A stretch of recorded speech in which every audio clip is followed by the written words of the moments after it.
Jérôme, je te disais merci d'être là aujourd'hui, de Ok. partager tous tes conseils et tu verras, il y a une liste de questions, il y a plein de gens qui posent, les gens sont chauds et le sujet intéresse beaucoup. Donc, on est très content de t'avoir aujourd'hui que pour nous pendant une bonne heure. Et ce que je vais faire dans un premier temps, Jérôme, pour que tout le monde puisse faire ta connaissance, c'est te laisser te présenter Ouais, avec plaisir. et nous dire un petit peu ce que tu fais. Bon, bah déjà, merci Asia pour l'historique. J'ai rencontré Asia via mes recherches un peu LinkedIn il y a quelques temps déjà. On a pas mal discuté sur nos problématiques diverses et variées, sachant que je suis un grand fanat de réseau, Yes. notamment de réseau professionnel. Donc voilà, c'est pour situer un peu comment on s'est rencontrés. Et puis, bon an, mal an, on a pas mal discuté. Et, quand elle m'a dit qu'elle avait monté ce petit groupe justement sur les PhD qui ont besoin de savoir un peu comment ça se passe dans le privé, j'ai bondi sur l'occasion et je lui ai dit, écoute, n'hésite pas. Si un jour tu as besoin, je trouverai le temps. Voilà. Ah ben, c'est ça. Euh, pour vous dire un peu ce que moi j'ai fait, donc moi je ne suis pas PhD justement. J'ai juste un bac plus 5 en bio et un MBA il y a un certain nombre d'années, on va dire. Et Juste. ça fait à peu près une vingtaine d'années que je travaille dans l'industrie pharmaceutique et notamment dans la recherche clinique, donc l'industrie de santé au sens large, hein, que ce soit dans le dispositif médical, l'industrie pharmaceutique, aussi la cosmétique, l'imagerie, le digital, et essentiellement dans des fonctions qu'on appelle le business operations. Donc, le business operations, c'est des fonctions qu'on trouve dans les grandes CRO internationales, notamment américaines. Et le but pour cette fonction-là, c'est d'être un peu un point d'équilibre entre les fonctions commerciales, les fonctions opérationnelles et les fonctions de direction. Et typiquement, chacune de ces grosses fonctions-là peut venir nous voir avec un projet à monter et à développer. Et c'est le rôle de ce département-là, le business operations, de monter le plan de travail, de monter le planning, les budgets, d'aller discuter avec les parties à gauche et à droite pour arriver à développer quelque chose qui soit pertinent. La façon dont c'est souvent perçu, notamment en Europe, c'est dans les grosses CRO, les personnes qui s'occupent de faire tout ce qui est devis et contrat sur les études cliniques. Donc, c'est une des activités. J'ai commencé dans des positions comme ça en tant que collaborateur, puis manager, senior manager, etc. J'ai fait ça pendant à peu près 12 ans. Ensuite, je suis revenu plus sur des fonctions en Europe, puisque j'ai fait une grosse partie de ma carrière pour des sociétés américaines. Le bilan carbone n'est pas excellent. Et je suis revenu en Europe pour un peu développer ces activités qui n'étaient pas encore très connues à l'époque, tout ce qui est business operation. Et c'est un peu traduit en Europe par stratégie et développement. Donc, c'est nos fonctions qui sont à mi-chemin entre des fonctions commerciales pures, faire le business developer, jusqu'à des fonctions qui sont plus de structuration interne, type du PMO, donc du Project Management Office. J'ai fait ça encore pendant quelques années. Puis, en tout début de Covid, la société pour laquelle je travaillais avait quelques problématiques, notamment pour m'occuper, puisque j'étais venu pour développer différentes activités en interne. Donc, j'ai monté ma société, un cabinet de conseil qui s'appelle LVCJ Group, pour justement pouvoir me mettre à disposition en tant que freelance dans ces périodes un peu particulières et travailler en mode projet. C'est quelque chose que j'ai déjà fait souvent dans le passé. Je suis très axé projet, c'est pas tant le type de contrat administratif qui m'intéresse, c'est plutôt le projet en lui-même. Et ça peut passer soit par du freelancing, ça peut passer par un CDI, un CDD. Enfin, ça a peu d'importance au final. C'est très anglo-saxon comme approche, mais moi, ça me convient bien. Et actuellement, je suis sur plusieurs grosses missions, notamment sur du pilotage de projets stratégiques dans des industries qui font à la fois du pharmaceutique, du dispositif médical et du cosmétique, où je les aide à structurer leur approche, à faire la relation avec les prestataires, à négocier les budgets, à piloter les projets et faire ce qu'on appelle du chemin critique pour s'assurer qu'on délivre dans les temps. Voilà, c'est à peu Très près tout bien. sur mon parcours. Après, c'est des choses personnelles. Je suis un grand fan de sport de combat, j'en pratique. J'ai deux Attention enfants alors. et une vie familiale assez intense avec deux enfants et une femme qui est aussi dans des fonctions intéressantes. Génial. Bon, ben super. Voilà, Jérôme, hein, pour vous. Ben, du côté professionnel, pour nous, en tout cas, c'est un pur produit du privé. Donc, clairement, tu bosses avec l'industrie de santé, tu bosses avec le digital. Donc, tu connais bien cet univers. Et au tout début, tu nous as dit, alors, j'ai juste un master, une école, machin. Donc, tu n'as pas de PhD, c'est ça, Jérôme. Non, Tu travailles en permanence tout le temps avec des PhD, ce que tu me disais finalement. tout à fait. Et la première question que j'ai envie de te poser, allez, c'est peut-être pas celle-là, je vais poser une autre d'abord, c'est te dire, est-ce que si tu pouvais retourner en arrière, est-ce que tu le ferais, ce PhD, Jérôme? Alors la réponse est non, parce que Ah, j'avais pas le dis-nous. courage, on va dire. J'avais envie d'être rapidement dans la vie professionnelle et je me voyais pas rester sur la paillasse encore quelques années. Par contre, à la différence de ce que tu dis, moi, j'ai exactement le problème inverse, c'est-à-dire que souvent, les personnes pour lesquelles je travaille me disent « mais vous n'êtes pas PhD ». Et Donc, ouais. c'est assez intéressant de voir que de toute façon, quel que soit le domaine, à un moment donné, on n'a pas la formation, on n'a pas le truc, Absolument. le ci, le ça. Et j'ai passé une grosse partie de ma carrière à me former. Je me forme en permanence avec des formations certifiantes, hein. Donc, c'est un investissement tant en termes de temps que d'argent. Mais c'est très pertinent pour acquérir plein de compétences et de connaissances qui peuvent faire la différence à un moment donné. Maintenant, le fait de travailler essentiellement avec des PhD, c'est clair que c'est un parcours qui est de très haut niveau. Et on pourra en discuter plus tard, mais il y a plusieurs formations, il y a plusieurs postes dans l'industrie pharmaceutique ou du medical device et ce type d'industrie où on demande d'avoir un niveau scientifique qui soit équivalent à PhD parce que c'est un requis réglementaire. Eh bien, on va en parler, Jérôme, on va en parler. Et d'abord, la première question, je reviens sur ce fameux PhD, et tu me fais penser à une histoire, une discussion que j'avais eue avec un gars, parce que j'avais fait une simulation d'entretien, qui me dit, à la fin, mais un peu gêné, Assia, qu'est-ce que tu penses du fait de retirer doctorat de mon CV, quoi? Tu vois? Donc là, tu viens de nous dire, le PhD, clairement, on me le demande, et pour certaines choses, limite, c'est réglementaire. Tu penses quoi de ces gens-là qui carrément arrivent à se dire, je l'enlève de mon CV? Qu'est-ce qui se passe? Alors, je pense que c'est comme quand on te dit si tu as fait telle école qui n'existait plus, ce qui est mon cas. Mon école, celle que j'ai faite quand j'étais plus jeune, elle a disparu. Elle a périclité parce que c'est une école de double compétence et que la mode est un peu passée. Ce qui va vraiment faire la différence derrière, c'est comment vous présentez les choses et ce que vous voulez mettre en avant. C'est pas une tare d'être PhD, c'est pas une tare d'avoir fait de l'académique. Au contraire, maintenant, ce qu'il faut arriver à prouver quand on va dans le privé, c'est qu'on est prêt à faire le switch. Donc, comme tu le dis très justement, souvent, il faut avoir compris les codes. Il faut être capable de mettre en avant certaines compétences et qualités sans verser pour faire à la mode du storytelling délirant. C'est-à-dire que, pour te donner un exemple, j'ai souvent des personnes qui viennent et qui sont PhD et qui veulent être chefs de projet sur des études cliniques.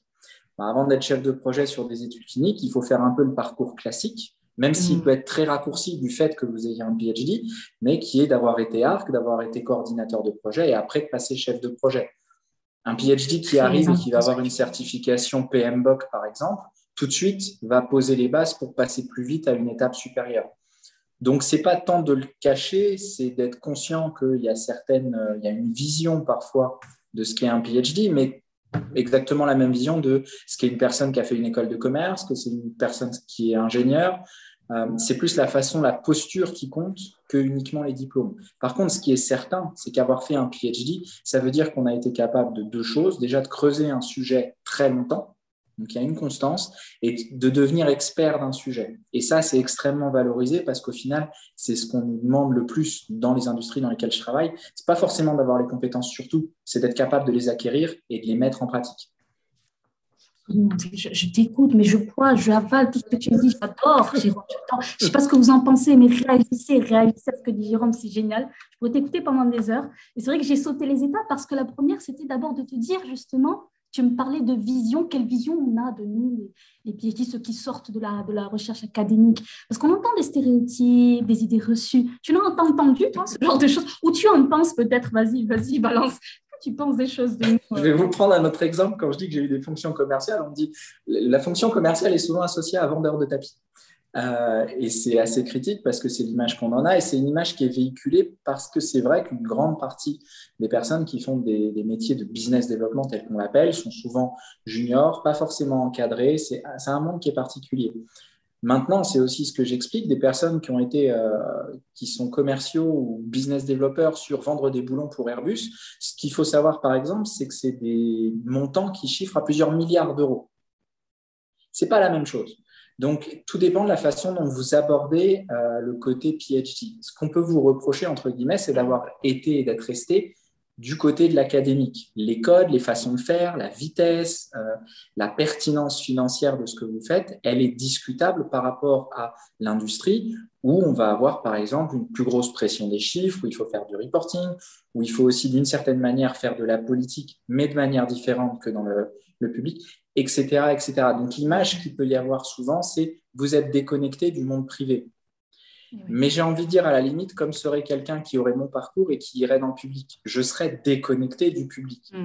L'idée, c'est de montrer justement aux personnes avec qui vous discutez que non, vous n'êtes pas déconnecté, vous êtes peut-être en phase d'acculturation par rapport au privé, mais que c'est votre ouverture d'esprit, votre agilité qui fait la différence. Et ça, on peut l'acquérir que d'une seule façon, c'est un peu ce qu'on a fait tous les deux dans les discussions, c'est d'échanger, de ne pas hésiter à aller vers les gens pour poser des questions. On en discutera quand on parlera de comment trouver les différents métiers qui existent dans mes industries. Il y a plein de ressources. Maintenant, quand un PhD, c'est vrai, arrive en entretien, qu'il n'a pas les diplômes complémentaires pour faire telle et telle fonction et qui visiblement ne maîtrise pas, ne serait-ce que l'aspect, on va dire, théorique de nos industries, ça crée un coup de frein. Mais c'est pareil avec plein de fonctions. Je veux dire, j'ai plein de personnes, quand je commence à les challenger sur qu'est-ce que c'est la gestion de projet pour vous, les challenger sur les réglementations et tout, c'est pas tant de savoir s'ils connaissent tout sur tout. Non, c'est de voir quelle est leur approche par rapport à ça. Venir dans un entretien en ayant regardé la société pour laquelle je travaille, en ayant creusé, s'apercevoir que, par exemple, elle est sur de la pharmaceutique, quels sont ses produits. Tout ça, c'est des choses que vous avez l'habitude de faire puisque vous creusez des publis, vous creusez des textes scientifiques et tout. Et c'est ce qu'il faut mettre en avant quand, justement, on va en entretien. Il y a plein d'autres aspects qui sont là plus liés à la posture.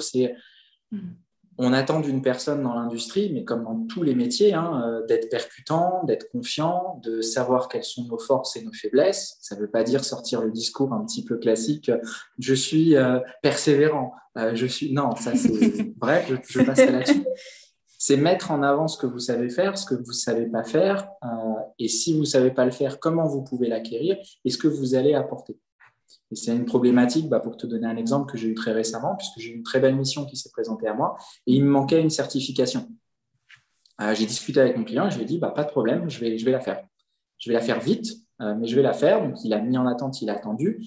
Et j'ai eu la certification, donc j'ai pu prendre la mission. C'est plus une histoire de posture, qu'est-ce que vous voulez, plutôt que d'avoir toutes les cases qui sont cochées. Quand je recrute des gens, par exemple, notamment des personnes qui sont PhD ou qui sont pharmaciens ou médecins, je pars du principe qu'ils ont le bagage technique et qu'ils ont un bagage scientifique qui sera plus évolué que le mien. Ce que je vais vouloir savoir, c'est où ils en sont sur toutes les autres compétences, un peu ce qu'on appelle des soft skills, à côté, et que je vais pouvoir peut-être leur apporter ou les faire monter en compétences. Donc, ce n'est vraiment pas l'idée de dire un PhD ne sait pas, c'est plus d'être dans cette optique de s'adapter à une industrie, s'adapter à un environnement dans lequel on veut évoluer. C'est très intéressant tout ce que tu dis. J'ai noté, maîtriser les aspects théoriques, l'approche, les soft skills. Mais tout ça, quand on fait une thèse, on n'apprend pas forcément les soft skills. Tu le sais, Jérôme, une thèse, on n'apprend pas tout ça. Donc, quand tu sors de la thèse, tu te dis, je vais postuler, je vais chercher un boulot ou tiens, le boulot m'intéresse. Il y a quand même une transition à faire pour se préparer justement, pour être prêt le jour J de l'entretien. Tu tout à fait. Non, je suis tout à fait d'accord avec toi et c'est un peu la problématique qu'on a souvent, mais on va retrouver la même problématique dans le privé, c'est-à-dire que là, c'est peut-être plutôt un mal un petit peu français. On est capable de se former énormément sur notre cœur de métier. En tant que PhD ou en tant que, je sais pas, scientifique, on va être très formé sur tous les aspects techniques et scientifiques.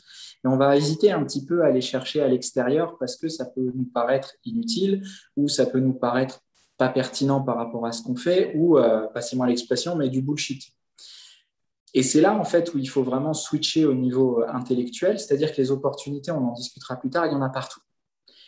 Mais ça peut être intéressant, par exemple, de se faire une micro-formation sur du storytelling, sur l'influence sur les réseaux, sur comment bien rédiger un document commercial, comment comprendre un petit peu de finance, etc., etc., parce que vous allez arriver devant des personnes qui ne sont pas forcément à ces postes parce que ce sont des experts techniques en termes de recruteurs, mais parce qu'elles ont des compétences qui sont assez transverses. Par exemple, moi, en tant que chef de projet, je n'ai pas besoin de connaître sur le bout des doigts toutes les pathologies sur lesquelles je vais intervenir. Ce n'est pas possible.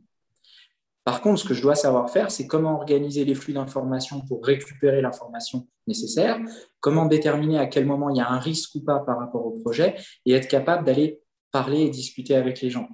La mine de rien, être capable de prendre son téléphone et d'aller appeler une personne que vous ne connaissez pas, qui est un expert, qui n'aura pas le temps pour récolter de l'information, c'est un soft skill qui est utile. Et il y a des formations qui permettent aussi de l'apprendre. Donc, je ne dis pas de passer son temps à se former, il faut être dans un plan d'action qui soit précis, mais ça peut apporter quelque chose. Présenter en public, ça apporte quelque chose pour extrapoler énormément. Si faire une petite formation de théâtre, ça peut vous permettre d'être plus à l'aise en discussion, faites-le. Et c'est cet aspect-là qui manque des fois, c'est qu'il n'y a pas forcément grand-chose à rajouter pour être plus percutant. Et dans l'industrie, on est souvent sur des postes qui réclament d'avoir à la fois la compétence technique, mais ça, par défaut, on sait que vous l'avez, et aussi cette capacité à mettre en avant des choses qui sont différentes, vous différencier. Super. Mais écoute, c'est très intéressant ce que tu me racontes et tu me fais la transition pour la seconde étape de notre discussion qui est de parler des formations après-thèse. C'est un grand sujet chez nous. Et juste récemment, j'ai discuté avec une doctorante qui me disait, bon, moi, je soutiens en octobre, il faut qu'en janvier, je commence à travailler. Tu vois le truc. Et là, je suis là, OK, alors, ou dans les affaires médicales, d'accord, allez. Donc, on a discuté longuement et là, elle a tout de suite pris conscience que ça n'allait peut-être pas être plus facile qu'elle le pensait. Et tout de suite, j'ai eu la phrase, et je vais l'entendre parce que c'est celle que j'entends tout le temps, malheureusement. Donc, j'ai tamponné encore cette phrase une fois de plus, c'est de dire, mais après un bac plus 8, après 4 ans de thèse, après, oui. de retourner à se former, c'est dur. Et on l'entend, ça, Jérôme. C'est dur. Mais alors, comment franchir ce cap, finalement? Alors, je vais vous donner un exemple assez simple qui devrait vous parler à tous. Donc, en bio, vous êtes PhD, vous découvrez un mécanisme qui permet de faire un traitement contre l'Alzheimer, sujet d'actualité très important au niveau national. Et vous commencez à avoir l'idée de monter une société, mais vous n'y connaissez rien. Mais vous vous rapprochez d'un incubateur et vous commencez à monter une société. L'incubateur vous accompagne, ça se passe très bien. Vous êtes intelligent, donc il n'y a pas de souci pour tout structurer et tout. Et il arrive un moment où vous allez faire ce qu'on appelle une levée de fonds. Donc, par exemple, une série A. Vous arrivez devant quelqu'un en face et vous n'avez pas le niveau technique pour comprendre ce que d'un point de vue financier, il vous dit.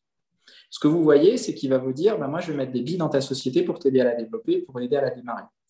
Ça se passe bien, vous commencez à travailler, vous levez et tout, vous avez été accompagné et tout, et vous vous rendez compte que la société, elle explose. Prenons l'exemple de Moderna. Bon, Moderna, il y a quelques années, c'était encore une petite société, entre guillemets. Maintenant, la valorisation, dernièrement, elle a atteint celle de Sanofi. Il faut juste se rendre compte de ce que ça veut dire, c'est énorme. Qu'est-ce qui se passe si votre contrat initial il a été mal négocié et que vous perdez au bout d'un moment tous les droits ou toute la capacité à agir sur la société ou tout le pilotage? Peut-être que d'avoir fait une micro-formation sur les aspects financiers, juste pour savoir qu'à un moment, pouvoir détecter, tiens, là, il y a quelque chose qui ne va pas, ou sur les aspects contractuels, ça vous aurait donné ce qu'on appelle le vernis suffisant pour vous prémunir de ça. Cet exemple, si je le cite, c'est parce que c'est des cas réels qui existent, qu'on peut avoir de très bonnes idées. Le business reste le business, c'est de faire de l'argent. Donc, il y a des gens qui sont plus ou moins honnêtes et conciliants, on va dire. Se former, c'est tout au long de sa vie. Se former, ça peut être sur tout et n'importe quoi. L'important, c'est que ce soit cohérent avec votre plan de travail.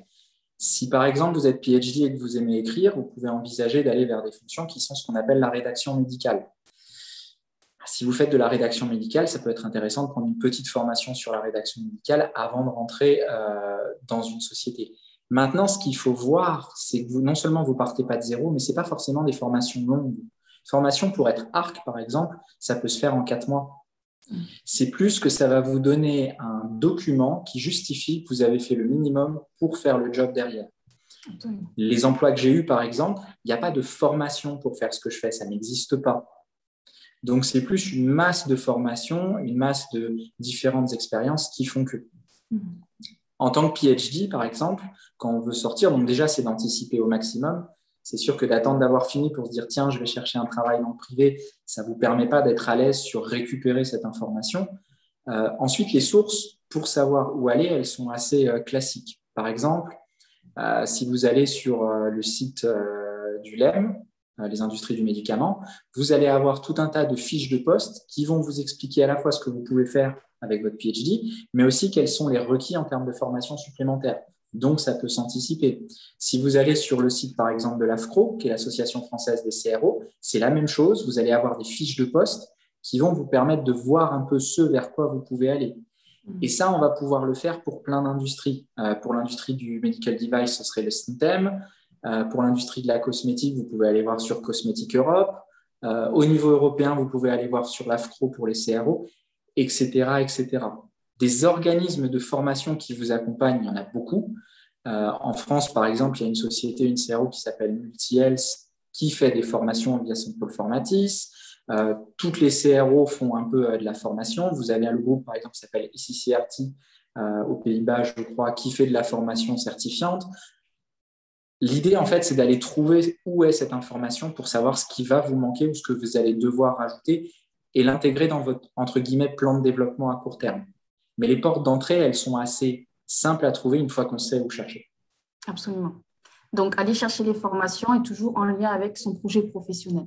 Après, tu parlais, Exactement. On en a parlé aussi un petit peu aussi, Jérôme, c'est cette méconnaissance finalement du milieu industriel, des codes, etc. On n'a pas d'expérience en vrai quand on sort d'un PhD, on n'a pas d'expérience en industrie. Et c'est vrai que là, il y a des gens qui optent aussi pour des MBA. C'est retourner faire un master dans une école de commerce, ce qui permet de faire une alternance, d'avoir un premier pied dans l'industrie. Et ça, justement, t'en penses quoi? Parce que là, pour le coup, on n'est pas dans des micro-formations, on est dans retourner pendant une année en alternance. Alors, après, c'est un avis personnel. Je trouve qu'un MBA, le vrai MBA, il doit être fait après quelques années d'expérience. Pourquoi? Parce que le but d'un MBA, c'est pas tant de vous donner un bagage technique et intellectuel, c'est de vous apprendre essentiellement à faire du réseau à haut niveau. Et ça se fait notamment justement en suivant une formation qui est très technique et qui oblige d'être dans des activités très multidisciplinaires. Donc, juste après avoir fait un PhD, je ne suis pas sûr que ce soit nécessaire de se réenclencher dans un MBA. C'est, on va dire, pousser la logique un peu trop loin et vous finissez par avoir un énorme bagage intellectuel, mais au final, très peu d'expérience pratique. Question, quand vous arrivez devant un recruteur et vous lui dites bah, « ça fait 12 ans que j'étudie », il va vous regarder avec des yeux comme ça. Ce qu'il faut, c'est bien en fait séparer ce que vous pouvez faire avec un PhD. Et c'est très, très vaste. Je vais essayer assez succinctement de vous donner quelques pistes et quelques idées. Déjà, vous pouvez séparer ça en fonction des industries qui vont vous intéresser. L'industrie de la santé en sens global, elle est vaste. Vous avez l'industrie pharmaceutique que beaucoup de personnes connaissent. Et dans l'industrie pharmaceutique, vous allez avoir plusieurs aires thérapeutiques différentes. Faire du vaccin, ce n'est pas comme faire du métabolique, par exemple. Donc ça, c'est déjà une première spécificité. Vous allez avoir l'industrie du dispositif médical qui est aussi très vaste puisque vous avez du dispositif médical qui va de la classe 1 jusqu'à la classe 3. La classe 1 étant par exemple tout ce qui va être jetable ou petit dispositif médical, jusqu'à la classe 3 qui sont des dispositifs implantables. Donc, ce n'est pas les mêmes logiques. Une brosse à dents est un dispositif médical, par exemple. Tout ce qui est marqué CE est un dispositif médical en santé. Donc, il y a tout un tas de réglementations par rapport à ça. Vous allez pouvoir aller vers la cosmétique parce que ça a l'air bête, mais pensez aussi que les entreprises comme L'Oréal, les entreprises comme Garnier, etc., emploient beaucoup de personnes qui sont des scientifiques. Donc, il y a des carrières à faire là-dedans. Vous allez pouvoir avoir le digital, ce qu'on a appelé digital au sens large, mais c'est toutes les fonctions qui sont liées à ce qu'on appelait anciennement l'IT. Donc, il y a tous les métiers de la science de la donnée, les métiers du traitement statistique, les métiers de l'imagerie, etc., etc., etc. Donc, il y a énormément d'industries sur lesquelles vous pouvez aller vendre vos compétences techniques. Maintenant, on va prendre un exemple. Si par exemple, on veut aller dans la recherche clinique, donc passer par l'univers de ce qu'on appelle les CRO, les organismes de recherche sous contrat qui font les études cliniques, phase 1 à post-marketing, le chemin, par exemple, pour un PhD, il va être de déterminer dans quelle fonction il veut être. S'il veut être dans ce qu'on appelle les opérations cliniques, la rédaction médicale, les biostatistiques, le data management, la pharmacovigilance, les affaires médicales, déjà, c'est des axes où chercher en fonction de ce que vous aimez. Et dans ces fonctions-là, il y a des métiers très différents. Si on prend juste le cas de la chefferie de projet, par exemple, en général, on commence par être ARC. On fait quelques années, voire quelques mois, quand on n'est pas mauvais, qu'on apprend vite sur le terrain en tant qu'ARC. Une fois qu'on est passé ARC, on passe, par exemple, donc il y a plusieurs niveaux d'ARC, 1, 2, 3, puis ARC manager, puis on passe coordinateur clinique, puis on passe chef de projet, puis senior chef de projet, etc., jusqu'à pouvoir prendre la direction des opérations cliniques dans une société pharmaceutique. Si on prend l'exemple de la rédaction médicale, on peut très bien faire ce qu'on appelle être rédacteur médical au démarrage, puis prendre la direction d'équipe, etc., etc. Et tous ces métiers-là, c'est aussi ça qui est intéressant, c'est que c'est aussi des métiers qui font beaucoup appel à ce qu'on appelle le consulting, notamment via des CRO. C'est du freelancing organisé. Donc, rien ne vous empêche aussi, dans un premier temps, une fois que vous avez la micro-formation de base, par exemple, d'être ARC, de vous rapprocher de ces sociétés de conseil qu'on appelle des CRO pour qu'eux vous placent en mission. Donc, c'est eux qui vont vous trouver les missions pour aller être chef de projet ou CETOM chez Sanofi, pour aller être rédacteur médical chez, je ne sais pas, Guerbet, etc., etc. Donc, c'est plus une histoire de savoir qu'est-ce qu'il va vous falloir comme petite formation supplémentaire pour pouvoir mettre le pied à l'étrier. Après, le chemin, il est relativement, entre guillemets, tracé, ou du moins vous êtes dans la place pour comprendre comment ça fonctionne. Et c'est super, Jérôme, merci. Et où aller chercher ces opportunités? Parce qu'effectivement, ça fait beaucoup d'informations, mais pour un PhD sorti de thèse ou un postdoc qui se lance, où est-ce qu'il va aller trouver ces opportunités? Est-ce que c'est un réseau? La première chose à faire, c'est d'aller regarder par exemple le site du LEM et du SNITEM. Donc, le LEM pour l'industrie pharmaceutique, le SNITEM pour l'industrie du dispositif médical et un peu Cosmétique Europe pour les cosmétiques, par exemple. Pour le digital, c'est beaucoup plus diffus. Et de voir en fait tout ce qu'ils vont vous présenter comme possibilité de métier pour les personnes qui sont à très forte composante scientifique. Là-dessus, ça va vous donner un petit peu tout le vernis et toute la compréhension de comment ça se passe, qu'est-ce qu'un développement médicamenteux, qu'est-ce qu'un développement d'un medical device, etc., etc. Et ensuite, l'une des possibilités, c'est de se rapprocher notamment des CRO pour essayer de voir ce qui va les intéresser, eux, en tant que recruteurs, pour vous faire rentrer dans les effectifs. Ça peut être un plan d'action qui est pertinent et ça permet assez rapidement de trouver de l'information. L'avantage de passer, par exemple, par le LEM et le SNITEM au début, c'est que ça vous permet aussi de voir les titres de poste et qu'en fait, en allant chercher ces titres de poste, par exemple, sur LinkedIn, vous allez pouvoir tenter de vous connecter avec des personnes qui ont ces postes, qui sont, par exemple, PhD et chargés de PV. Vous vous connectez avec une vingtaine de personnes, il y en aura peut-être une qui va accepter de discuter avec vous. Vous passez un coup de fil et vous posez très simplement la question, c'est quoi ton métier, qu'est-ce que tu fais, comment tu fais? C'est bête, mais c'est ce qu'on faisait quand on était en troisième pour découvrir le métier qu'on voulait faire plus tard et on oublie qu'on peut le faire aussi plus tard dans notre vie. Exactement. Moi, je le fais d'un point de vue systématique parce que ça me plaît, que ça m'enrichit énormément intellectuellement. Quand je découvre de nouvelles choses, je vais aller discuter avec des gens, prendre contact avec des gens sur LinkedIn. J'ai un gros réseau pour ça, pour justement déverrouiller en fait des portes, comprendre de quoi on parle. Pour vous donner un exemple, l'an dernier, il y a une grosse problématique sur la cybersécurité. Je me suis dit, tiens, c'est un sujet qui va devenir prégnant au niveau de mon industrie de santé. J'y connaissais pas grand-chose. Donc, j'ai commencé à me connecter avec des personnes pour échanger, discuter.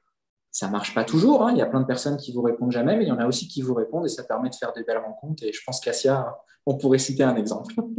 C'est gentil. Oui, c'est sûr. C'était une belle rencontre en tout cas. Mais c'est vrai, je rebondis sur ce que tu dis. En fait, à t'écouter, oui, on le savait, mais on ne le savait pas autant. Mais maintenant que tu le dis, il y a tellement de métiers qu'on ne connaît pas, tellement d'opportunités possibles. On peut vite se perdre dans tout ça quand on sort d'une thèse, par exemple, ou d'un postdoc, où tu le sais, on a été pendant plusieurs années à chercher sur un sujet bien pointu, c'est ce que tu soulevais tout à l'heure. Donc, c'est pas facile, mais il faut avoir vraiment une stratégie, un plan d'action. Et tu as commencé d'abord par me dire, allez se renseigner sur les métiers qui sont possibles dans le LEM, etc. Faire la démarche de réseau. Et puis ensuite, ça me fait penser à un truc. Juste hier, je découvre le métier. Il y a une collègue qui fait un nouveau job qui s'appelle Biomarker Strategy Lead. Rien compris, je ne sais même pas à quoi ça consiste. Dans le privé, il y a ces noms très sexy, tu sais, c'est classe et tout. Mais à côté de chercheur, tu vois les deux mondes qui se... Ah oui. C'est pas la même façon de, tu vois. Donc c'est formidable, c'est des jolis noms. Ouais, on a envie d'en savoir plus et la meilleure façon c'est d'aller faire toc et vraiment demander à la personne. Please, explique-moi ce que tu fais. Consiste à quoi ton métier? Exactement. Et il y a plein de métiers aussi qui sont pas forcément. On peut aussi s'écarter du scientifique. Tous les métiers commerciaux, ça reste des métiers qui sont très intéressants dans nos industries parce qu'ils ont une très forte composante technique. C'est-à-dire quand vous devez aller discuter avec une personne qui est Chief Scientific Officer ou directeur scientifique, globalement, vous n'allez pas vendre un tapis pour être poli. Il y a aussi les fonctions marketing qui sont très friandes de personnes qui ont cette capacité, cette malléabilité mentale pour adapter la science à la technique et au marketing. Les métiers créatifs, on n'y pense pas souvent, mais il y a beaucoup de métiers créatifs dans nos industries. Il ne faut pas oublier tout ce qui est packaging, tout ce qui est les codes couleurs qu'on peut utiliser, la façon de communiquer, la façon d'écrire, tout ce qui est rédaction en fait scientifique. Il y a un phénomène de vulgarisation qui est aussi intéressant. Et il faut des personnes qui ont des compétences techniques fortes pour pouvoir ne pas écrire n'importe quoi. Donc, le point de pivot, à mon avis, il est que vous avez une expertise, une vraie expertise. L'expertise au sens propre du terme, c'est-à-dire la chose que vous avez quand vous avez fait 10, 15 ans sur un sujet. Dans nos industries, souvent, les personnes se disent expertes quand elles ont fait 3 ans. Bon. Mais c'est parce qu'il y a petite parenthèse, Jérôme, tu sais que quand je poste, quand je parle d'expertise, tu sais comment ça réagit sur mes posts. Bah non, des postdocs, hein. Bah non, tu peux pas dire qu'on est des experts, c'est formidable. C'est un peu la problématique, c'est que expert, c'est devenu, tout le monde est expert de tout et n'importe quoi, donc au final, bof. Personnellement, je pars du principe qu'à moins d'avoir travaillé, on va dire, allez, minimum une bonne dizaine d'années sur un thème ou un sujet ou une industrie, c'est difficile de se poser en tant qu'expert. Maintenant, prenons par exemple, pour un sujet qui est totalement différent de ce qu'on discute, mais prenons l'exemple du gros hacking ou de la data science. Il y a encore 2-3 ans, ça n'existait pas au sens où ça existe aujourd'hui. Donc, fatalement, les premières personnes qui se sont lancées, elles sont définies comme experts. C'est plus l'idée de se dire, je connais déjà plein de choses. Par exemple, j'ai discuté un jour avec un PhD qui me disait, moi, je ne sais pas présenter en public et tout. D'accord, donc tu n'as pas présenté ta thèse, tu n'as pas présenté tes papiers, tu n'as pas présenté tes posters et tu n'es pas allé discuter dans des comités scientifiques. Bah oui, mais il me dit, bah oui, mais c'était pas la même population. Et je fais, oui, c'est pas la même population, donc il n'y a pas les mêmes codes. Mais finalement, c'est présenté. Ouais, c'est la compétence finalement qu'il faut mettre. Voilà. Après, ça peut s'améliorer. Quand on va être dans certains postes, il faut présenter de manière peut-être un petit peu plus politique, un petit peu plus péchusse, peut-être un petit peu moins sérieux. Mais bon, on apprend aussi au fur et à mesure et on agrémente en fait son discours au fur et à mesure. L'important, c'est de maîtriser son sujet parce que du coup, on n'est pas obligé d'y réfléchir. Absolument. Mais je rebondis sur un truc que tu as dit tout à l'heure. La confiance en soi, clairement. Enfin, je veux dire. Et après, ça me renvoie à un truc, ça me renvoie à un endroit qui existe souvent chez les PhD après la thèse ou postdoc, c'est ce fameux syndrome de l'imposteur. Tout à l'heure, tu me parlais de faire du marketing, de faire de la créativité, etc. Et puis, sortie de thèse, on se dit, mais est-ce que finalement, moi, je peux prétendre ou est-ce que moi, etc. Et il y a souvent ces questions et ces remises en question parfois qui émergent. Et comment finalement se dire, why not, pourquoi pas, j'ai toutes les compétences pour. Et je t'assure, Jérôme, il y a des fois juste ce travail sur soi-même d'abord qu'il faut commencer à faire. Sous cette démarche. Déjà, il y a le premier aspect, c'est qu'on est toujours dans un mode d'apprentissage à un moment donné. C'est-à-dire que, par exemple, je vais prendre un exemple tout bête, si on veut taper large dans les industries de santé, on ne peut pas connaître toutes les réglementations. Et à un moment donné, on ne peut pas avoir fait du pharma, dispositif médical, de la cosmétique. Mais rien n'empêche d'apprendre, d'aller regarder les réglementations, d'avoir encore une fois ce qu'on appelle le vernis. Et ensuite, je crois qu'il faut être assez transparent lors des entretiens, expliquer très clairement qui on est, parce que le plus important reste la posture dans ces emplois-là. Ensuite, d'être sûr d'avoir visé le bon poste. Il ne me viendrait pas à l'idée, moi, d'aller postuler sur un poste en chirurgie cardiaque. C'est bête, mais il y a des compétences à avoir que je n'ai pas et que je n'aurai jamais, à moins de faire des études. Maintenant, si c'est ma volonté de faire de la chirurgie cardiaque, il faut que je me remette dans l'idée de recommencer des études, de retenter médecine, etc., etc. Mais à partir du moment où l'adéquation avec le poste, elle est bonne, c'est-à-dire que vous remplissez en gros toutes les cases, parce que souvent, c'est ce qu'ils disent, PhD, un peu d'expérience de ça aussi. Après, l'idée, c'est d'aller se présenter et de mettre en avant ce qu'on sait faire et aussi ce qu'on doit apprendre. J'hésite jamais dans les entretiens que j'ai personnellement à dire aussi tout ce que je ne sais pas. Mais par contre, je montre que j'ai réfléchi, que je sais où je vais trouver l'information et que je sais sous quel délai je vais apprendre. Maintenant, ça reste la personne en face qui décide si ça lui convient ou pas. Mais c'est une histoire de posture, d'être capable de dire, oui, évidemment, non, ça, j'ai jamais fait. Et où est le problème, en gros? D'accord, demain, Asia, tu arrives et je te dis, tiens, ce serait bien que tu fasses une proposition commerciale. Ah, j'ai jamais fait de proposition commerciale. Enfin, si on t'explique, tu vois, c'est ça, ça, ça, tu penses que tu peux le faire? Tu sais rédiger? Ah oui, j'ai déjà écrit des documents. Ok, je vais apprendre. C'est plutôt l'attitude qui est importante. Alors, pas de verser dans l'excès opposé ou arriver, j'en ai des fois en entretien qui ont tout vécu, tout vu, tout fait. Non, mais il faut arriver à trouver la balance entre mettre en avant ce qu'on sait, montrer plus son attitude, sa posture, ses soft skills, et se dire que dans 99% des cas, ça ne marche pas. Ça, c'est aussi un autre aspect qui est important. C'est comment percevoir la notion d'échec dans un entretien. Intéressant. C'est pas grave de se planter 150 fois. C'est normal. La fois où ça va marcher, c'est la fois où c'est important. Maintenant, comment je fais, moi, pour être prêt pour cette fois-là si je ne me suis pas entraîné 150 fois avant? Donc, quand on est dans une recherche de mission, quand on est dans une recherche de poste, selon moi, l'idéal, c'est de s'entraîner un maximum. Donc, de bien cibler les postes, les fonctions qui vont nous intéresser, ça, c'est notre cible.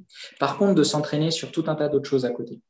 Et de ne pas hésiter à ce que ça devienne une routine. Je le dis souvent quand je forme des gens notamment à la prospection, parce que c'est quelque chose qui est très vaste, hein, la prospection. Ce n'est pas uniquement pour vendre quelque chose, c'est pour se vendre, pour trouver des missions, etc.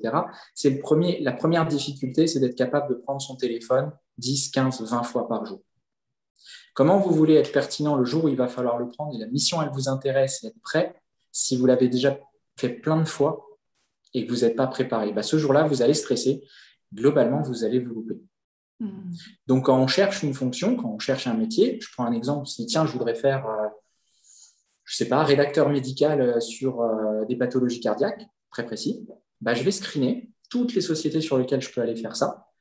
Je vais les lister et je vais commencer par appeler des sociétés qui ne travaillent pas sur cette pathologie. Pourquoi? Parce que je vais m'entraîner. Prendre le téléphone pour essayer de contacter des gens sur LinkedIn et après les avoir au téléphone pour apprendre à ouvrir des portes, pour apprendre à discuter, pour apprendre à tenir une discussion. Si je suis un peu mal à l'aise pour le faire, ça permet de s'entraîner. Et c'est des choses qui doivent être faites au long cours, c'est-à-dire que ça ne sert à rien de le faire en rush. Il faut vraiment se dire à un moment donné, OK, j'ai compris, pour être pertinent et performant, il faut que je le fasse de manière régulière. Je vais le faire de manière régulière. Question de posture, de confiance en soi et aller apprendre ce qu'on n'a pas, c'est sûr. Vous pouvez, je pense que je vais vous laisser Jérôme pour vos questions, animer vos caméras, parce que je l'ai trop pris, là, j'ai dépassé de presque 10 minutes. Allez-y maintenant, je vois que Dounia de temps en temps, je ne sais pas si c'est Dounia, je vois la caméra s'allumer, s'éteindre. Maintenant, tu peux y aller. Marine, super. Coucou Marine. On t'entend pas Marine, il faut que tu allumes le micro. Oui, pardon, j'avais oublié le micro. Salut Marine, ma belle. Ça va? Ça va, c'était super intéressant. Merci beaucoup, Jérôme et Asia, pour ce Avec plaisir. Je vous laisse Jérôme, posez-lui vos questions. Allez-y, je vous laisse les filles. Je sais pas, je commence. Marine, vas-y, je t'en prie. Okay. On passera la parole à Dounia. Ok. Du coup, Jérôme, merci beaucoup pour toutes ces informations, c'était vraiment super. J'ai plusieurs questions, je vais commencer par la première, qui était de savoir si les micro-formations, comment les mettre en avant dans un CV, parce qu'en fait, ça va être que du théorique, mais en fait, ce qu'on attend de nous, c'est de la pratique. Du coup, comment vendre ça et est-ce que c'est réellement, je sais pas trop comment l'amener en fait dans un entretien ou dans un CV. En fait, tu réponds à la question directement dans ta réponse, d'une certaine façon. Je m'explique. Justement, c'est des micro-formations. Pourquoi est-ce que dans ce que tu présentes, c'est une micro-formation? Si elle a un intérêt, si elle t'a apporté un plus dans, on va dire, la présentation de ton CV, au contraire, il faut la mettre en avant. Est-ce que c'est important, par exemple, de dire qu'on fait de la danse classique, du karaté, de la photographie sur notre temps personnel? Au final, non.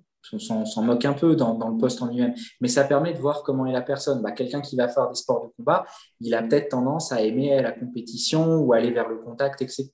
Quelqu'un qui est dans la danse va aimer être plutôt dans, je sais pas, le côté super technique, ça prend du temps.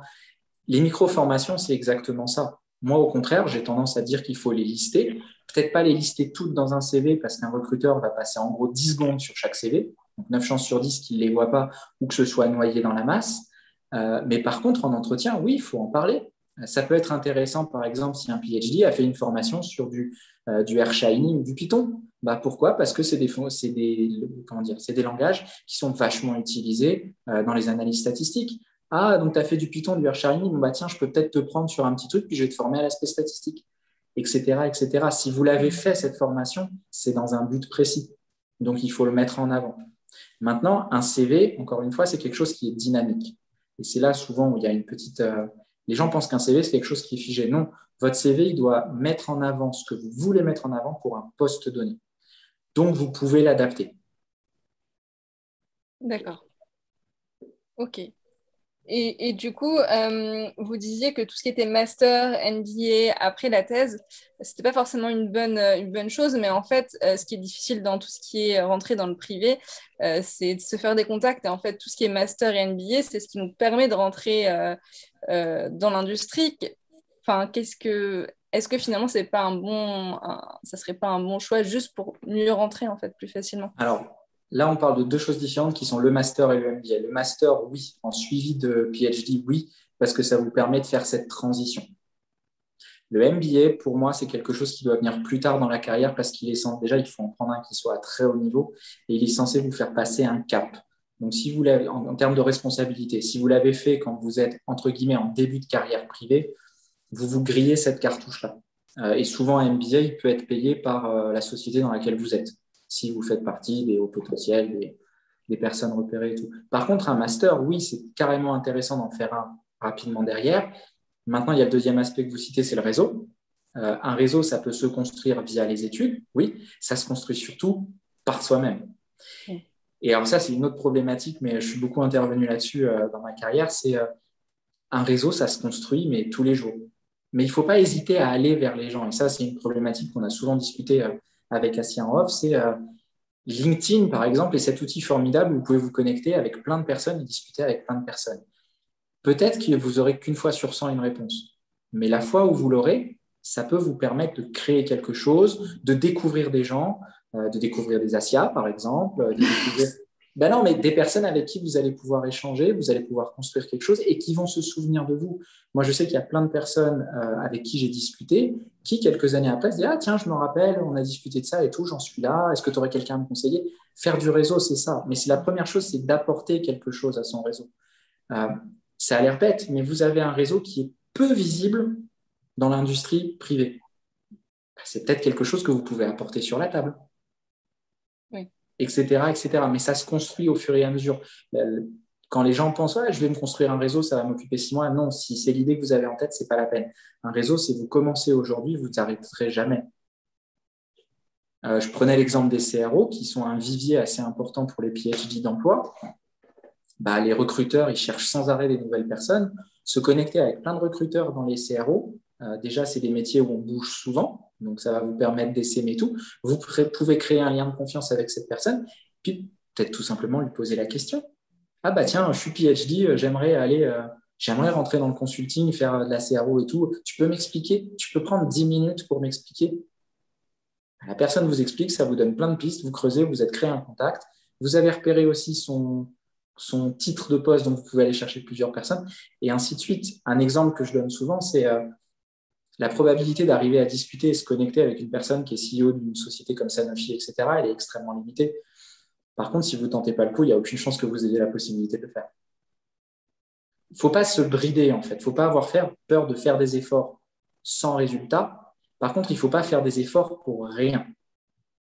Et c'est vraiment toujours cet aspect d'avoir une action qui ait un but, qui soit vraiment réfléchi, mais après, il faut faire aussi. Et c'est un peu cette problématique qu'on a en sortie d'études, c'est se lancer et se dire « Ouais, mais je me suis planté une fois, mais je me suis planté. » Oui, puis on va se planter 100 fois, 1000 fois, peu importe. L'idée, c'est d'être dans une routine qui fait qu'on acquiert cette compétence-là, d'être ultra convaincant, ultra pertinent, de savoir de quoi on parle, d'avoir le vernis, etc.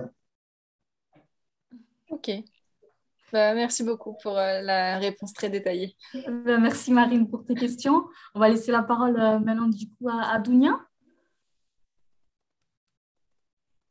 Dounia, elle est en mute. Là, non, on ne t'entend pas, Dounia, on ne t'entend pas. C'est bizarre parce que tu as activé le micro. Enfin, je ne vois plus le... On ne t'entend pas. Qu'est-ce qui se passe? Tu ne l'entends pas aussi, Jérôme, hein? Non. Pas comme moi. Et là, vous m'entendez? Très bien, reste comme ça. C'est pas grave si on entend. Allez, on enlève ça. Mais écoutez, moi, en fait, pas de thèse. Du coup, en fait, j'ai fait un premier diplôme pour être ingénieur en contrôle qualité analyse. C'était en Algérie. Je n'ai pas fait beaucoup de recherches. J'étais un peu frustrée. Je me suis dit, je n'ai pas fait la PCR et tout. Je me suis dit, allez, je vais aller en France. Je vais faire de la recherche. J'étais motivée. Moi, je me suis inscrite à Campus France. La première année, pas de chance. Je n'ai pas visé les bonnes universités. La deuxième année, c'est bien, j'étais acceptée, donc très contente. J'ai fait un Master 1, puis un Master 2 en biologie, nutrition, santé. Et là, quand j'ai fini mon Master 2, j'étais un peu aussi frustrée parce que je n'arrivais pas à avoir un travail. Et ça commençait à prendre beaucoup de temps parce que où je postulais, je n'arrivais pas à trouver, en fait, à expliquer, ou bien mes interlocuteurs n'avaient pas à comprendre ma démarche. Ils ne comprenaient pas déjà que j'ai fait des études d'ingénieur dans une université en Algérie. Ça existe, hein. Ils n'avaient pas cette perception des choses. Donc, du coup, le rapport de confiance était un petit peu biaisé. J'avais l'impression que ça ne matchait pas.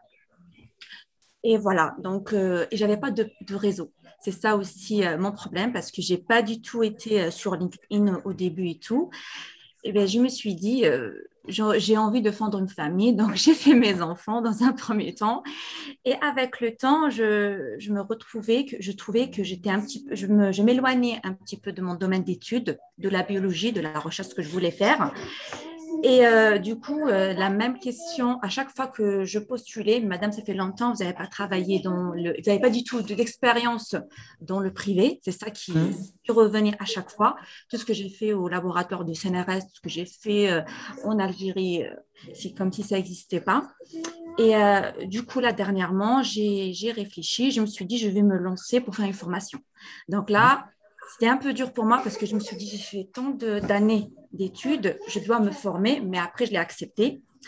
Et je me suis inscrite à une formation dans le digital, donc pour devenir community manager dans le digital. Euh, en fait, j'avais un objectif en tête. Je me suis dit, avec tout ce que je connais, avec mes études en biologie, je veux faire une formation dans le digital pour créer une porte d'entrée dans le monde de la biologie. Donc, je ne sais pas si cette démarche, elle est positive, est-ce qu'elle va amener à quelque chose ou pas. Et ma question, c'est de dire, maintenant, quand je vais finir cette formation, elle dure 3 mois, la formation, quels sont les différents postes qui existent dans ce domaine dans lequel je vais postuler? Tout simplement, tout ce qui est, tout ce qui est communauté, ça va exploser dans les années à venir dans tout ce qui est industrie de santé, pour plusieurs raisons. D'une part, parce qu'il faut savoir que la communication santé, elle est extrêmement réglementée. On ne fait pas ce qu'on veut. Ça s'appelle du promomat. C'est-à-dire que, par exemple, si demain je travaille pour un laboratoire X ou Y, je ne peux pas aller sur LinkedIn et dire « les produits X ou Y, c'est super génial, j'adore », parce que ça correspond à des allégations et que c'est extrêmement encadré. Donc, il y a toute une activité qui est liée déjà, c'est du réglementaire, c'est ce qu'on appelle du promomat. Ensuite, la notion d'image, elle devient de plus en plus prégnante dans les sociétés de santé. Donc, ils vont commencer à vouloir voir comment ils peuvent maîtriser leur image, comment ils peuvent donner un aspect positif à leur image, faire attention qu'il n'y ait pas des coups de feu, etc. Donc, il y a cette activité-là qui est plus liée à de la communication vers lesquelles on peut aller. Il y a aussi un autre aspect qui est important, qui est ce qu'on appelle la détection de signaux faibles. C'est-à-dire que qu'est-ce qui se passe si, par exemple, au fin fond de la Chine, vous avez une personne qui dit « Ah, votre produit, il m'a fait du mal, il a provoqué telle chose ». Mais il y a une obligation légale maintenant à le détecter et à pouvoir le documenter, parce que potentiellement, ça peut être un problème de safety sur votre produit et qu'il faut pouvoir agréger ces données-là. Donc, quand on fait du community management, on ne fait qu'une partie de cette activité-là, qui est de dire, par exemple, d'aller faire tout ce qui est communication corporate. Mais justement, d'avoir une base bio, ça peut être intéressant parce que la communication corporate, pour l'instant, elle est essentiellement faite par des personnes qui viennent du marketing ou qui viennent de sociétés type Nike, etc., des sociétés plus grand public. Donc, il y a peut-être quelque chose à mettre en avant de ce côté-là en disant, moi, je vais pouvoir vous faire le community management scientifique, etc., etc. Donc, c'est plus une histoire de... C'est pas tant de chercher un poste précis, c'est de chercher un métier qui vous plaise, d'avoir cet objectif-là en tête, de peut-être faire d'autres choses en attendant parce qu'il faut bien vivre. Il y a des postes qui peuvent être aussi alimentaires dans le community management et de continuer à viser le poste qui va vous faire plaisir. Quelle société? Ça peut être d'avoir un coup de cœur pour une société. Moi, je sais que dans ma carrière, il y a des moments où il y a des sociétés que j'ai adorées et je voulais travailler pour ces sociétés-là. Donc, l'idée, c'est pas tant de se dire, tiens, je vais faire de la formation dans l'espoir d'avoir un travail, c'est je me forme parce que j'ai une vision à long terme ou je me forme parce que j'ai besoin de travailler aujourd'hui et à la limite, peu importe où je vais faire du community management, je vais faire du community management. Vous voyez la différence, c'est assez léger en termes de façon d'aborder les choses, mais on en a aussi discuté avec Assia dans le passé, entre ce qu'on doit faire pour vivre et ce qu'on veut faire par plaisir. Ça peut être des routes qui sont parallèles pendant un temps. Ce n'est pas obligé qu'elles coïncident tout de suite. Maintenant, il se peut aussi que, en rentrant dans une autre industrie, pourquoi pas, vous êtes ingénieur, donc en rentrant dans une industrie qui soit plus de l'ingénierie, vous découvriez un secteur qui vous plaise et que vous n'aviez pas anticipé, ou même que vous créez votre poste. Moi, je sais que j'ai souvent eu le cas où je suis arrivé dans des sociétés sur un poste donné et au final, on a créé un poste qui correspond à ce que je pouvais apporter. Donc, encore une fois, c'est plus une histoire de posture que uniquement d'apporter une compétence. Ce qui ne serait pas le cas, encore une fois, dans des postes très techniques, type être chirurgien cardiaque. Je le répète, on ne s'invente pas chirurgien cardiaque du jour au lendemain. Mais dans nos activités, dans nos secteurs, il y a plein de choses qu'on peut faire en étant un peu transverse, en étant un peu gris, en zone grise, comme on dit, etc. Et le gros principe, en fait, c'est, encore une fois, développer les interactions que vous pouvez avoir avec les gens, parce qu'il y a plein de métiers auxquels on ne pense pas et qu'on ne connaît pas, et qu'il y a des fois, on ne va pas vous recruter pour un métier donné, on va vous recruter, et c'est là où c'est le plus intéressant, pour vous. Qu'est-ce que vous pouvez apporter à la société? Peut-être que ce que vous avez appris, ça servira, mais il y a aussi ce côté, on recrute des personnes. Je sais que l'une des sociétés avec lesquelles je travaille en ce moment, la personne du marketing, ne recrute pas des personnes qui ont un cursus précis. Elle recrute des personnes. Donc, elle va leur poser des questions, par exemple, en entretien. Vous allez boire un pot avec un collègue tout à l'heure, de quoi vous parlez? Ou je vous donne tel truc. Voilà, c'est plus cet aspect-là qui l'intéresse que des compétences. Parce que les compétences pures, elle sait que la personne peut les acquérir. Elle a l'agilité mentale pour le faire. Dounia, on t'entend plus, je crois. Là, tu m'entends? Oui, c'est bon, vas-y. Ouais. Écoute, merci beaucoup pour votre réponse. C'est sympa. Je vais y réfléchir. De toute façon, je vois que c'est un peu dur déjà pour les personnes qui ont fait une thèse. C'est très compliqué de trouver un travail. Donc, pour moi aussi, c'est encore plus compliqué. Et je sais que cette formation, j'espère qu'elle va m'ouvrir aussi les portes. Merci beaucoup, Dounia, et bon courage pour la suite. Je vous le souhaite. Merci beaucoup. Tu nous rappelles une chose très importante, c'est-à-dire que les masters aujourd'hui rencontrent aussi les mêmes problèmes que des PhD, manque d'expérience dans le privé, etc., etc. Je peux en lister. On a tous le même combat, Dounia, mais il faut qu'on reste solidaires, soudés. Oui, il faut tenir. Il faut rencontrer des gens comme Jérôme, quoi. Il faut aller toquer à leur porte, il faut les comprendre. Moi, je pourrais l'écouter pendant des heures. Et je pense que vous aussi, ça doit vous faire un grand bien de l'écouter aussi. S'il n'y a pas d'autres personnes qui allument les caméras, peut-être que je vais regarder une ou deux questions rapidement que nous avez laissées sur le Google Form. Mais allez-y, si vous avez des questions dans le chat ou si vous voulez allumer vos caméras. Dounia, encore merci pour tes questions. Alors, j'avais une question d'un postdoc, Jérôme. C'est un mec, alors je lis sa question. Il demande des conseils pour passer de la recherche académique biomédicale à la recherche privée biomédicale pour ce qu'il appelle les vieux postdocs, de plus de 10 ans après la soutenance de thèse. Qu'est-ce que tu leur conseilles à ces profils-là? Compliqué, parce que là, on rajoute la dimension, mais vous avez quel âge? Oui, ouais. Là, il n'y a pas trop de secrets, en fait, à part reprendre la formation. Et puis, c'est aussi une problématique, c'est d'accepter de redescendre. Alors ça, c'est quelque chose qui passe rarement bien en Europe. C'est plutôt américain comme façon de faire. Aux États-Unis, en fait, les personnes n'ont pas de problème à avoir des postes très élevés, puis du jour au lendemain à se retrouver, je ne vais pas dire à la rue, mais à vendre des croissants dans une boulangerie. Elles savent qu'elles vont rebondir. Malheureusement, en Europe, on considère souvent que la progression de carrière, elle doit être uniforme, c'est-à-dire qu'on doit continuer à monter tout au long de sa vie. Il faut c'est difficile, c'est humainement dur à supporter, mais il faut accepter des fois de devoir repartir de plus bas pour pouvoir remonter plus haut. Si la personne, elle est persuadée de ses compétences et de ce qu'elle peut apporter, s'il faut qu'elle fasse 1 ou 2 ans en tant qu'ARC à aller vérifier les CRF sur site pour justement pouvoir passer plus vite à de la chefferie de projet, à de la direction de projet, etc., il faut être capable de l'accepter. Et là, c'est vraiment une histoire d'attitude et de façon de se percevoir. J'ai souvent le cas de personnes qui me disent « Ah ben non, ça, ce serait reculer pour moi. » Peut-être, ça peut être de reculer tant au niveau salaire qu'au niveau responsabilité et tout, mais est-ce que ça ne peut pas te permettre aussi d'aller plus loin derrière? Et plus on va avancer dans l'âge, plus c'est compliqué d'avoir déjà ce positionnement et encore plus compliqué de le faire comprendre à un interlocuteur parce que souvent les recruteurs ils ne comprennent pas. Moi, je n'ai jamais eu cette problématique quand je discute avec les gens. Je leur dis je prends un poste pour le poste en lui-même, pour la mission. Vous préoccupez pas à la limite de comment moi je le perçois. Ça va bien dans ma vie, je suis content de ce que je fais. Si la mission m'intéresse, je suis capable d'avoir moins de responsabilités parce que je sais qu'elle va m'apporter quelque chose. C'est compliqué, clairement c'est compliqué et ça va beaucoup jouer dans la posture et l'attitude que va avoir la personne. Mais il ne faut pas renvoyer cette image d'être aigri de faire cette démarche. Non, il faut renvoyer cette image d'être ultra positif, d'avoir envie, d'avoir faim, comme on dit, et de ne pas hésiter à se remettre en question. Exactement. Être toujours dans la positivité, montrer qu'on a la niaque, qu'on en veut, avoir la bonne posture.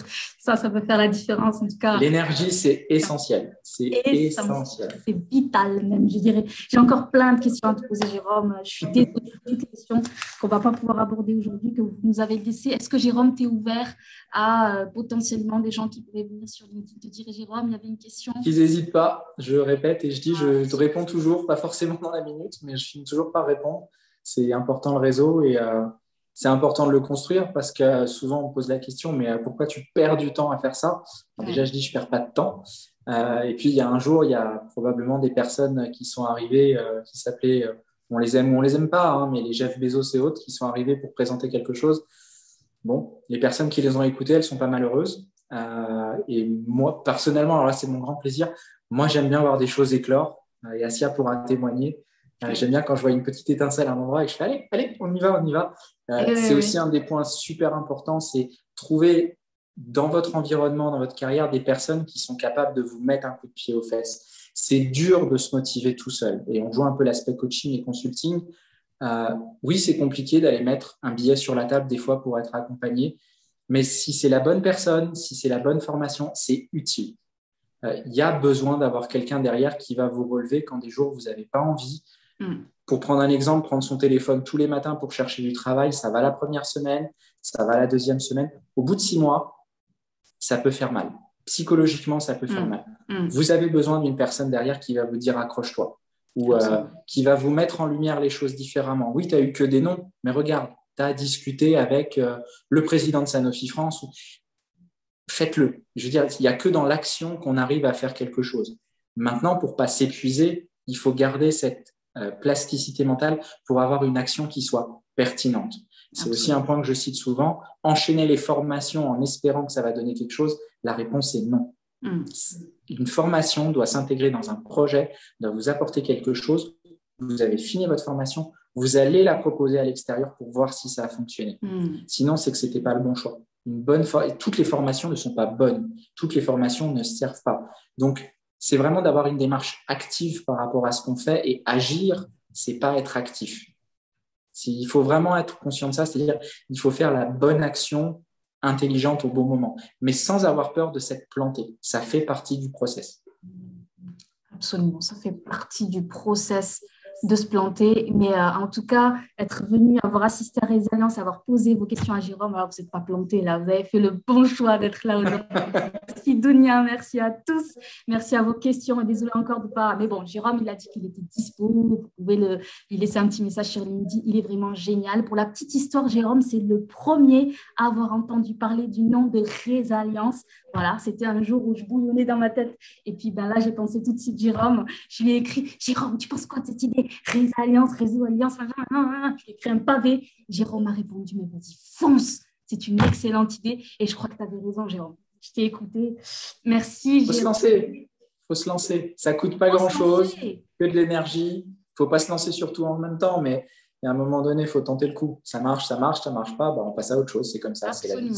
Et je reprends ce que tu disais, Jérôme, il faut se lancer, il faut être bien entouré, avoir des gens qui nous écoutent, qui nous poussent en avant. Ça, c'est important. Oui. Pas rester seul dans son coin à faire ses recherches. Non, la recherche de job, c'est vraiment à temps complet et il faut être accompagné pour être poussé. Donc, Jérôme, tu fais partie de ces gens-là. Je te remercie. Merci. Merci à tous. Merci vraiment d'avoir répondu présent. J'ai adoré, Jérôme, encore une fois d'avoir échangé avec toi et j'espère que vous avez tous apprécié. On a de jolis petits messages pour toi. Merci beaucoup, nous dit Lubna. Toutes ces informations, je trouve. Lubna, c'est toi. Lubna, c'est toi. Non, c'est pas toi, c'est une autre peut-être. Merci beaucoup pour toutes ces informations. Je trouve cette discussion très, très enrichissante, surtout comme je suis en début de thèse, comme quoi on a eu de tout aujourd'hui. Merci à tous, c'était enrichissant. Je confirme qui ne tente rien n'a rien. Et vous avez tous bien fait de tenter aujourd'hui. C'était un plaisir. N'hésitez pas à propager la bonne parole et à partager. C'est le plus important, c'est donner cette info-là au maximum de personnes. C'est comme ça qu'on s'enrichit. Absolument. Il y a plein d'opportunités, plein. Il faut juste savoir où chercher. Encore merci infiniment, Jérôme. Restez tous connectés à Résilience et à notre communication, beaucoup sur LinkedIn. On a plein de choses encore à venir. Restons soudés, solidaires et puis continuons à réseauter et à communiquer tous ensemble. On va tous y arriver. On va y arriver. Allez, bisous à tous. Merci. Bonne journée. Bonne journée. Ciao. Au revoir.